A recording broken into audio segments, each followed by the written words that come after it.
தவமே ஜெயம் நேயர்களுக்கு வணக்கம். பிரம்மம் யாரையும் படைக்கவில்லை, பிரம்மம் எதையும் படைக்கவில்லை, யார் உயிரையும் எடுப்பதும் இல்லை. சூரியன் எந்த உயிரையும் படைக்கவில்லை, எந்த உயிரையும் எடுப்பதும் இல்லை. பிரம்மத்தை ஈர்த்து கொண்டு நாம் தான் உயிர் உள்ளது போல் நடமாடுகிறோம். சூரியனின் கதிரை ஈர்த்து கொண்டு எப்படி எல்லா ஜீவராசிகளும் வாழ்கிறதோ அதுபோல் பிரம்மமும் இயங்குகிறது. உயிரை கொடுத்து உயிரை வாங்க இறைவன் வியாபாரமாக செய்கிறார். அனைத்தும் இங்கு பரிணாமமாக நிகழ்கிறது. உயிரை எடுக்கும் வேலை இறைவனுக்கு கிடையாது, உயிரை கொடுக்கும் வேலை தான் இறைவனுக்கு. உயிரை எடுக்கும் வேலை இறைவனுக்கா? உயிர் எடுக்கிறது பேர் இறைவனா? இல்லை. அப்போ எப்படி நம்ம உயிரெலாம் எடுக்கிறாங்க? நமக்கு உயிரே கொடுக்கல, அப்புறம் எப்படி எடுக்கிறது? கொழு வைக்கும் முறை இதுதான். கொழு வைக்கிற முறை எப்படி தெரியுமா? முதல் படியில் ஓரறிவு உள்ள தாவரம், இரண்டாம் படியில் ஈரறிவு நீர் வாழ்வன, மூன்றாம் படியில் மூன்றறிவுள்ள ஊர்வன, நான்காம் படியில் நான்கறிவுள்ள பரப்பன, ஐந்தாம் படியில் ஐந்தறிவுள்ள மிருகங்கள், ஆறாவது படியில் ஆறறிவுள்ள மனிதர்கள், ஏழாம் படியில் ஏழாம் அறிவு உள்ள மனிதர்களில் தேவர்களாக இருப்பார்கள். இப்படி தான் பரிணாமம் நிகழ்கிறது. இந்த சுழற்சியை புரிந்து கொண்டு ஜனனத்தில் இருந்து தப்ப வழி காண்பதே பிறவி பயன். அதை இந்த வாசயோகத்தின் மூலம் அடையலாம். ஜனன சக்கரத்தில் மாட்டாமல் தப்ப வழி காணுங்கள். அனைத்து வழிகளையும் உங்களுக்கு மறைக்காமல் கூறியுள்ளோம். உயிர்களின் அன்பின் காரணமாக உணர்ந்து வழி காணுங்கள். எத்தனை கோடி யோனியில் இன்னும் நீ பிறக்க ஆசைப்படுகிறாய்? யோனியின் பற்றை விடு, அது பலிபீடம். அங்கே ஒவ்வொரு பிறவியிலும் நீயே பலியாகிறாய். யோனி என்பதற்கு ஆசை என்று பொருள். யோனி வழி செல்லாமல் யோக வழியில் செல்லுங்கள்.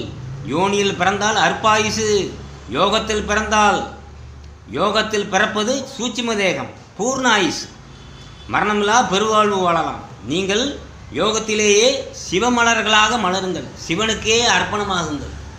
ஆண்டவன் தான் நம்மை படைத்தான், அவனே பார்த்து கொள்வான் என்று ஏமாந்து விடாதே. உன்னை நீயே படைத்துக் கொள்கிறாய், உன்னை நீயே மரித்துக் கொள்கிறாய். இதில் பிரம்மத்திற்கு எந்த சம்பந்தமும் இல்லை. பிரம்மத்தோடு உறவு வைத்தால் மட்டுமே இதையெல்லாம் நாம் அறிய முடியும். இல்லையே நமக்கு ஒன்றும் புலப்படாது. இந்த தேகமே நாம் என்று நினைத்து இதையே வளர்த்து பிறகு மடிந்து போவீர்கள். உணர்ந்து உயிரை பற்றுங்கள். பசு பாலை கொடுத்தாலும் பசு சொந்தம் கொண்டாடுவதில்லை பாலை. மரங்கள் பூ காய் பழம் கொடுத்தாலும் அது தான் கொடுத்தது என்று சொந்தம் கொண்டாடுவதில்லை. நீ மட்டும் உன் உறுப்புகளை சொந்தம் கொண்டாடுகிறாய். எத்தனை பேர் இந்த மண்ணிலை விட்டு போனாலும் நாம் மட்டும் இருப்போம் என்று எண்ணுகிறாயே. இதுதான் உலகத்தின் மிகப்பெரிய அதிசயம், ஆச்சரியம். மாயையே இதை மறைக்கிறது என்று புரிந்து கொள்ளுங்கள். எந்த ஒரு பொருளும் அதன் மகத்துவமும் அதன் இயக்கமும் அறிந்தால் மட்டுமே அதன் மேல் மரியாதை கொடுக்க தோன்றும். உதாரணமாக இதயத்தை எடுத்துக்கொள்ளுங்கள். அதன் செயல்பாடு அதன் இயக்கம் இல்லாவிட்டால் நாம் இல்லை. அல்லும் பகலும் ஓயாமல் உழைக்கிறது. உங்களிடம் அதற்கு காசா கேட்குது. அது இயங்காமல் உன் கைகள் இயங்காது. உன் கைகள் மட்டும் செய்தால் அதற்கு காசு கேட்கிறாய். இது என்ன தர்மம்? பயன் கருதா நிலையில் அதன் இயக்கத்தை நினைத்தால் அதன் மேல் மிகுந்த மரியாதை வைப்போம். அதன்போல் தாய் தந்தை உற்றார் உறவினர்கள் பயன் கருதா உழைப்பை அறிய வேண்டும். அப்பொழுதுதான் நாம் அதன் மேல் மரியாதை செலுத்த வேண்டும் என்ற எண்ணம் வரும். நீங்கள் ஒவ்வொரு பொருளின் மகத்துவத்தை முதலில் அறியுங்கள், பிறகு அதன் மேல் மரியாதை தானாக வரும். அந்த மாயனின் லீலையில் மயங்குது உலகம். உடலையும் மனதையும் மறந்தால் மட்டுமே பிரம்மத்தை நீங்கள் உணர முடியும். உடலை நீங்கள் என்று மயங்க வைப்பதுதான் மாயனின் விளையாட்டு. இந்த விளையாட்டில் நீங்கள் தான் போராடி வெற்றி பெற வேண்டும். மின்சாரம் எந்த பொருளையும் செய்யவில்லை. மின்சாரம் மின் விசையை உருவாக்கவில்லை, பல்பை உருவாக்கவில்லை, எந்திரத்தை உருவாக்கவில்லை. ஆனால் இவை அனைத்தும் இயங்குவது மின்சாரத்தாலே. ஆனால் இந்த மின்சாரம் எந்த பொருளையும் உருவாக்கவில்லை. அதுபோல பிரம்மம் எந்த பொருளையும் உருவாக்கவில்லை. ஆனால் எந்த பொருளும் பிரம்மமின்றி இயங்காது. சூரியன் எந்த பொருளும் உருவாக்கவில்லை. ஆனால் சூரியனின் கதிர்கள் இல்லாமல் எந்த பொருளும் இயங்காது. இதயத்தின் சுவாசத்தை ஒடுக்க பழகுங்கள். சூட்சும தேகத்தில் வாழ பழகுங்கள். சூட்சும தேகத்தில் பஞ்சபூத இயல்புகளின் தொந்தரவு கிடையாது. அன்ன தேகத்தில் பஞ்சபூத இயல்புகள் ஆட்டி படைக்கும். தேக வீட்டில் இராதீர்கள், சூட்சும வீட்டில் இருங்கள். சூட்சும தேகத்தில் சுவாசம் தேவையில்லை. அதனால தான் சூட்சும தேகத்தில் நாம் ஒடுங்கியவுடன் சுவாசம் ஒருநிலைப்பட்டு அமைதியாக இருக்கும். சுழுமணியில் சுவாசம் அடங்கினால் 96 உடல் கருவிகளும் அடங்கிவிடும். இதுதான் வாசயோகத்தில் உயர்ந்த நிலை. கண்ணன் பிரம்மம், குழலிசை பிரம்மத்தின் ஓசை, உயிர்களின் அசைவு அதில் மயங்கும். பசுக்கள் தான் உலகம், அண்டங்கள். கண்ணன் இசைக்க பசுக்கள் மயக்க. இது பிரம்மத்தின் செயலை கண்ணனாக காட்டியது கீதை. இதை போல நாமும் பிரம்மத்தில் மயங்கியிருக்க வேண்டும்.